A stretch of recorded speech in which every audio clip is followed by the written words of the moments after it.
you for tuning in to the Manu Moment podcast. I'm your host, Shah, and we're recording, as always, from the Mark Blackburn Gallery here in downtown Honolulu. You might have noticed that our opening number is a bit different from our usual Pacifican beats, and if you did, you're quite astute. All of our auction items this week all originated in Africa.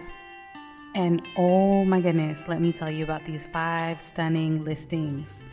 4 of our listings are actually lots of beaded Zulu jewelry that were collected in the 1950s by a missionary who was from Texas.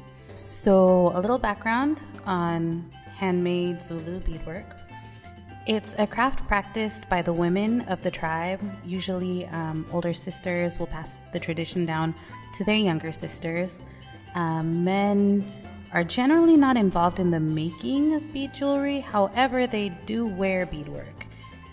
So one of the fascinating things I learned while reading up about Zulu beadwork is that it almost always involves some sort of communication between the sexes in regards to relationships. In fact, a couple of pieces in the listings are referred to as love letters. The designs, the colors of the beadwork together will actually convey a message. For example, a particular beaded necklace worn by a woman may inform men that she's single, she's unmarried, she's available. And this is important because communicating relationship status and actually helps Zulu people avoid awkward social situations such as an unmarried man approaching a married woman, because that can be awkward. So the predominant shape in Zulu bead jewelry is the triangle, and how the triangles are positioned within a particular beadwork will actually signify different meanings. From my very basic layman research, one example would be a triangle facing downwards would signify an unmarried woman, while a triangle facing upwards would signify an unmarried man. Unlike the shapes used in beadwork, however, they have set and constant meanings. Colors used can have either a positive or negative meaning.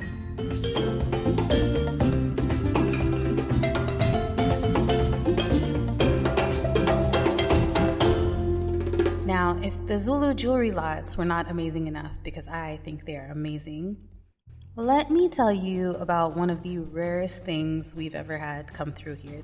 We have an amazing Nok terracotta torso fragment, and this is circa 500 BC to about 200 AD, and it's from a private collection in New York. Let me say that one more time, circa 500 BC to 200 AD. Like, that's how old this is. For those of you who are not familiar with Nok culture, because I was not until I actually came to the gallery, it's believed that the Nok culture appeared in northern Nigeria around 1000 BC and vanished under unknown circumstances around 500 AD. So they lasted for roughly 1500 years. Iron use in smelting and also forging for tools appears in Nok culture by at least 550 BC, although possibly earlier. There's been a lot of scientific fieldwork, especially in the past decade, to systematically investigate Nok archaeological sites and also to better understand the terracotta sculptures within the context of the Iron Age. Now, bidding on all of these listings ends Sunday, September 3rd, 2017 at 12 p.m., always Hawaii time. So do go and take a look at them. You can go to Manu Auctions, MANU auctions.com. Wrapped in mystery and the mists of time, it's a place where the ancient gods were summoned to witness a terrible deed. That's actually how the review for Irving Jenkins' new book starts out. It was published in the Honolulu Star Advertiser earlier this week, written by Mindy Pennybacker. The title of the review is Murder He Wrote, and it's about Irv Jenkins' amazing new book, which we actually only have one copy of left. Per his own website, the Lord of Ha'aurain addresses the 100-year-old mystery of a tomb with fabulous Hawaiian ethnographic riches discovered in 1905 called Forbes Cave. This treasure was sealed back into the cave in 2000, recovered in 2006, only to be sealed away again in restricted museum storage where it has been for over a decade without resolution.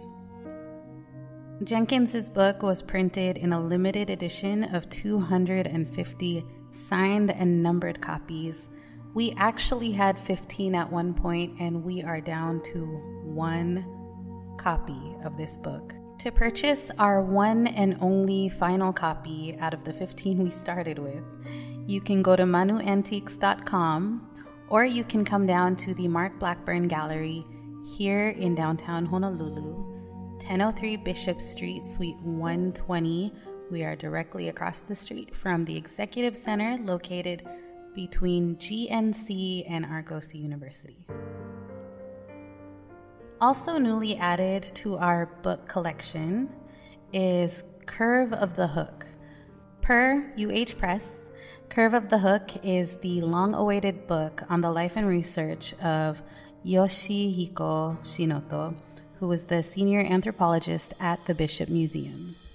For nearly 6 decades, Dr. Shinoto conducted field research on every island group across the Pacific. His work and discoveries fundamentally changed what is known about early Polynesian migration, ancient ocean voyaging and navigation, sacred places, and just the everyday life of the Pacific's indigenous people. Due to Dr. Shinoto's research and his love for the people of the Pacific, we now know through empirical evidence the extent to which Oceania is a single vast community. While Curve of the Hook was originally published in Japanese as a book-length interview, it has been translated for publication as Curve of the Hook. So the original text has been updated and revised, and this version is beautifully illustrated with photographs from Dr. Shinoto's own collection. So, again, if you want to pick up a copy of this book, you can go to manuantiques.com, or you can come down to the Mark Blackburn Gallery in downtown Honolulu and pick up a copy. One last note for this episode, and this is kind of my little heartfelt moment, so please bear with me. Manu Antiques, formerly known as Mauna Kea Galleries, is an online store. We bill ourselves as the predominant online source for Hawaiian and Polynesian art, artifacts, antiques, and other collectibles. The Mark Blackburn Gallery is this beautiful space with more rarities than I've ever personally seen outside of a large publicly funded museum. So yes, everyone kind of gets that this is a business. But if you've ever had the chance to get to know Mark, like I have, then you understand that the gallery and his collection, all of this, it's not business, it's his passion. And sharing it with the world is important for him. It's actually important for all of us. And since I'm around and I like tinkering with media things and websites, we've actually gone a step further and we've created manumoment.com. Yes, named after the podcast, manumoment.com is our platform for storytelling, educating, and entertaining. It's essentially Mark's way of sharing his love for history and art and the whole of Oceania with even more people. And so we hope that you will take some time to check out the site and give us your feedback and tell us about what you are passionate about, because that's what it's all about. Thank you for tuning in to the Manu Moment, and until next time, take care, mahalo, thank you, and gommal masulang.